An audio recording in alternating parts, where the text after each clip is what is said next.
Hey guys, this is Zach Tyler here, coming at you with kind of a new series, kind of not. I was gonna do for one, this is a Worms video. If you haven't told yet, I know I've done a lot of Worms videos lately, but I'll get into why.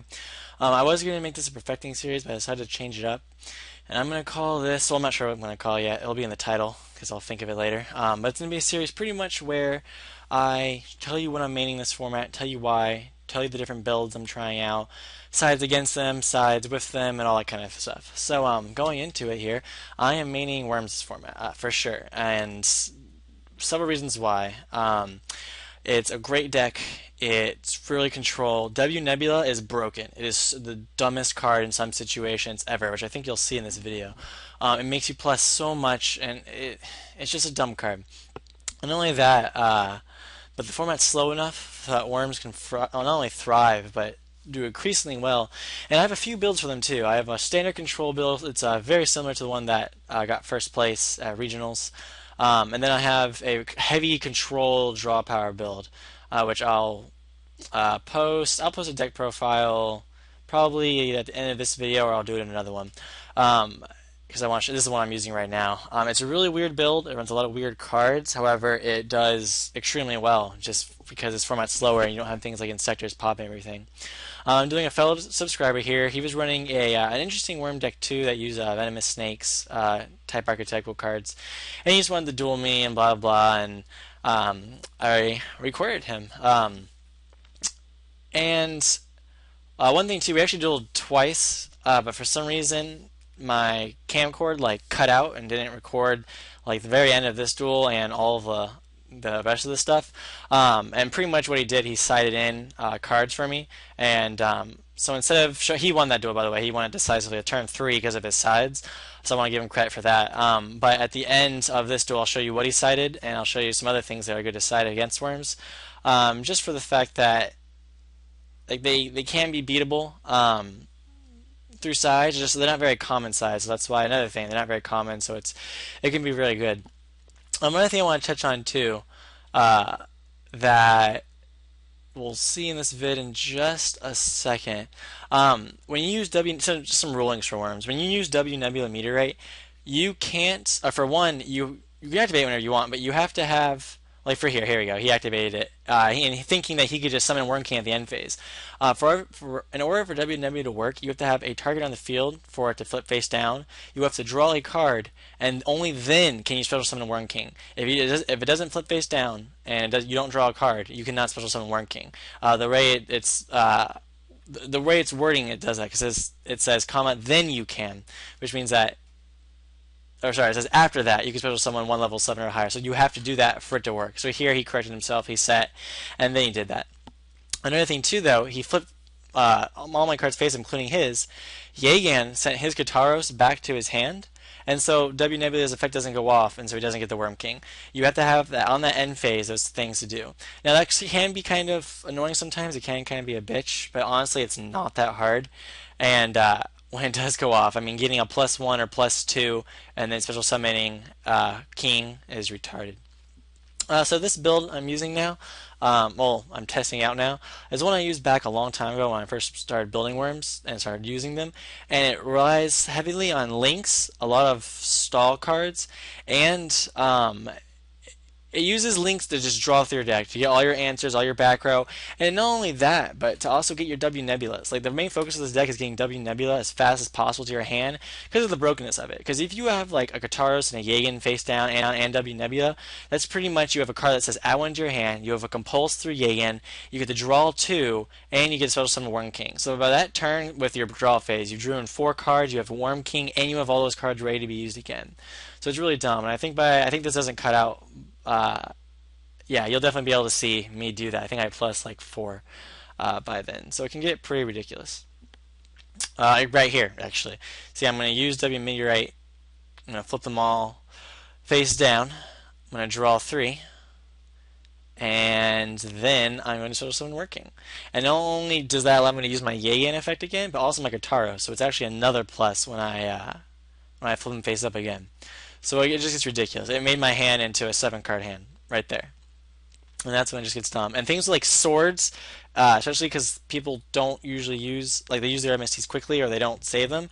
Swords are just so good right now for that fact that you just stall and then you can just plus if your worms and get advantage that way, or you can use links. Another thing too, for people who don't know, Worm Link says that flip effect when this card's flip summon during each end phase, draw one card. Now that's key in that wording. That means during my end phase and my opponent's end phase.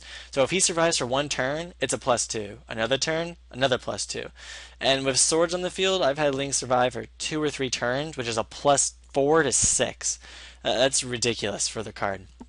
It's honestly just dumb, and I really like the deck because of that, because you just plus so much in it. Um, and yeah, it's pretty much the main focus. The You'll see toward the end here, I've pretty much decisively when I did win this duel, I just cut off the last like 20 seconds of it. At the very end, it's going to cut off right when he's using Upstart Goblin, I think he used. And then he drew something, and then he's going to end his turn, and then it was my turn, and I was going to have to be W Nebula Meteorite, and then attack for game after that. At the end of this duel, I had 2 kings, all the cards on the field right now, and 10 cards in my hand. Yeah, 10 cards, because all those cards flipped face down, including my king, and I drew 4. So it was a pretty dumb game. So yeah, we're going to go into the sides right now and talk a little bit about that. Alright guys, and here's the side. And before we go into these real quick, I just want to point out that my subscriber, The One, he actually sided in cards against me in our second duel, and he ended up winning that duel very decisively because of that, and I really wanted to put that video up, that duel of us up as well. However, I couldn't because for some reason my camera cut off the last like 10 seconds of the first duel, which I showed, and then the complete rest of the other duel, and I have no idea why, and it was kind of pissed me off, but I did want to give him credit for that because it was really good on his part. Anyway, though, so sides against worms. 2 effect failures. For the effect failure is a good side in general, but versus worms, if you hit that Zex or Kataros, it's extremely good. And a little word to the wise here: if you have effect failure in hand and they're doing Zex, always use it. Don't save it. Just use it on Zex, because then getting that Jagen, so that +2 to field presence, and if they have a W Nebula in their hand, you pretty much are going to be really after, or at least really at a disadvantage. So yeah, definitely use effect failure in Zex, and if not, then Kataros. And then you have Nobleman. Nobleman's really good because you set your Kataros and you set your Jagens, and getting one of those out of the game is really good, especially because worms run so few monsters anyway, and if you can hit one of those 2 key cards, then they're going to be at a severe disadvantage, and you know they can't get their flip effects or anything like that. So Nobleman's actually a pretty good common side that you can use against them. And the best side you can use against them is Royal Decree. Royal Decree destroys the Worms deck, at least half of it, because half of it is just back row control, and then it also stops the W Nebula Meteorite play, which really cripples them. And so yeah, that's what The One, my subscriber, did against me, and I had 5 traps in my hand and a Worm King, and I was done at that point. So yeah, extremely good side against them, and these cards are really good in general. Now, things that you could put into worms for their side deck are Goes and Match and Rivalry, for the fact that they're all reptile, they're all light. So putting these in to hurt certain decks like Wind-Ups or X-Sabers or whatever can be extremely good. And the other one was Macrocosmos. Now, yes, it does affect your Zex Jagen play, but macro, like the only reason you would side it in is if it hurt the opponent's deck more. For example, Dark Worlds. Macrocosmos makes Dark Worlds not even be able to play anything, and you can still play around it. So that's why versus Dark Worlds, and that's like coming to mind right now, but a few others I'm sure. That's what you really want to side macro for. So yeah, I'm going to show you the builds real quick. The first one's the one I was doing in. It's a very odd build, but keep in mind, it's weird. It's the Worm Links build.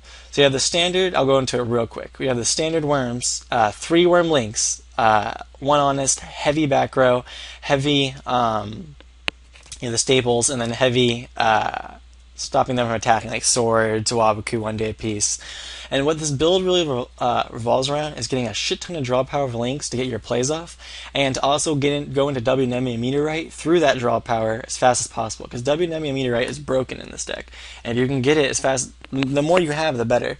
And with the 3 Wabokus, 2 Swords, 2 1 days, Polydualities, Kataros, all these different things that can protect your links, including your staple back row, you get a lot of draw. And I suggest you guys, it's a weird deck, I understand that, but try it before you judge it. You have I don't know, that's the best way you can test it out is to try it and go for that Lynx play. Because, again, like I said, you go 2 turns, it's a +2, 4 +4, you just keep plussing with it.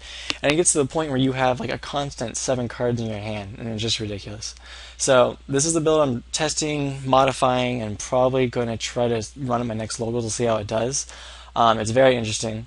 And then you have the standard worm control build, which is also good. Don't get me wrong, this build is extremely good with all the heavy back row, the lances, the Thunder King Ryos, things like that. One thing too, I would always run a Nanta. I love a Nanta. It's done so well for me. It helped me win so many matches in my locals on Sunday or Saturday, and it's just an extremely good card.